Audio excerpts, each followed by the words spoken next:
Minasan, nagtitrending ngayon si Senator Risa Hontiveros at of course si Mark Coleta na may plunder case. Yung panlaban ng mga tao dito kay kasi pinagtatanggol nila si Mark Coleta kahit alam nila na niloloko na sila at na ninakawan na sila.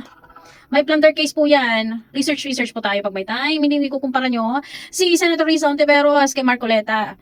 Kasi raw po, si Risa Hontiveros daw po, ay meron daw pong issue about sa PhilHealth. Galit na galit sa akin. Sabi nila, oy, ayusin mo, yung PhilHealth daw, ibalik ni Risa Hontiveros. Hala ka, day, nano ka? Ano kami na ito masasabi ko sa inyo? Nagtatrending kasing kumakalat na claim na umano'y kinurakot ni Risa Hontiveros ang pondo ng PhilHealth. Pero ayon sa ilang independent fact-checking groups, and of course, sa totoong mga based on papers and documents, this is fake news. Ayan, matagal nang umikot kasi online na maling paratang na sangkot si Hontiveros sa PhilHealth bonus scandal. Pag nanakaw umano ng bilyong-bilyong piso mula sa ahensya, pero girls, boys, wala po itong ebidensya at hindi siya pinangalanan sa Commission on Audit Rulings tungkol sa unauthorized bonuses. Kaya, kailangan talaga mag-research tayo para hindi tayo napapahiya. Sa halip, si Hontiveros pang isa sa mga senador na nanawagan noon ng investigasyon laban sa anomalya at ghost dialysis claims sa PhilHealth noong 2019. Paalala lang din kada, lagi mag-fact check bago maniwala at mag-share ng political posts online. Nakakalurky. At nga pala kasama rin pala siya sa nag-walk out. Bakit nga ba? Okay, may nagtatanong, bakit nga ba? Bakit nag-walk out ang minority senator sa Senate plenary session kahapon? At bakit ito trending sa politics ngayon? Ayon sa mga ulat, nag-walk out ang ilang miyembro ng Senate Minority Bloc matapos uminit ang debate tungkol sa proposed amendment sa Senate rules para payagan ang virtual participation at electronic voting sa mga session. Ay kung kung mag-zoom meeting naman lang ngayon kita hindi pantrabaho, mag-zoom na lagi hapakon. Ano ka ba to? Napaka-unfair nitong si Bato de la Rosa talaga, oo. Sabi nila kasi ginawa naman na yun ng iba yun. Kasi nakulong siya ng 7 taon kahit wala siyang kasalanan. Ito si Bato may kasalanan po sa tao. Naalala niyo po ba yung mga bata? Yes. What if anak niyo yun? Oh, nothing funny about that. EJK is not to be made fun about. EJK had a lot of victims. And included na doon ng mga inosente. Kahit hindi naman nag-a-addict, ay nadamay.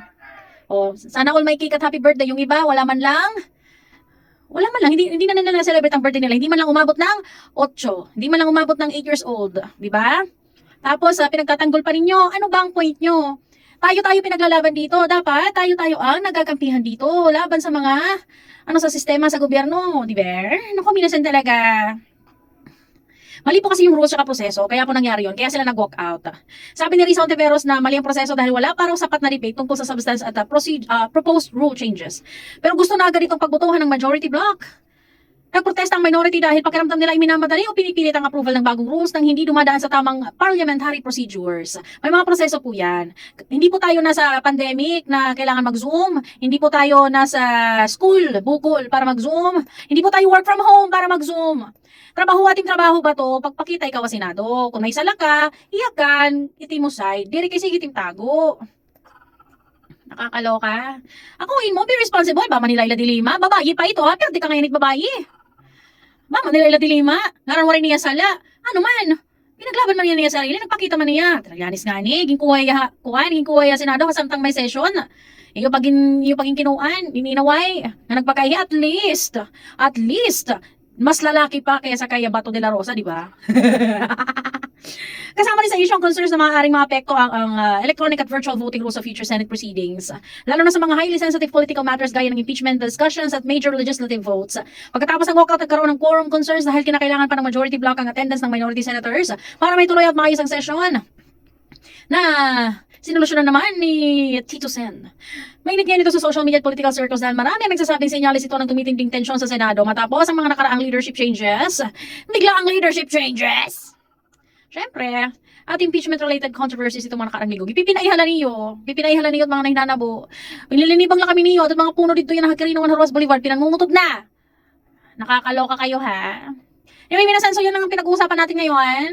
Wala masyadong motivation kasi gusto ko lang mabuksan ang isipan ninyo at mawala ang isipan niyo sa fake news. Ayan, be sure that you have the reliable sources. Everywhere, anywhere. Huwag po tayo magpapadala sa mga vloggers yung kakilala dyan kasi mga bayad po yan. O, doon tayo po sa nagsasabi ng totoo at merong fact check. Okay? Oras natin, it's 11:59 na.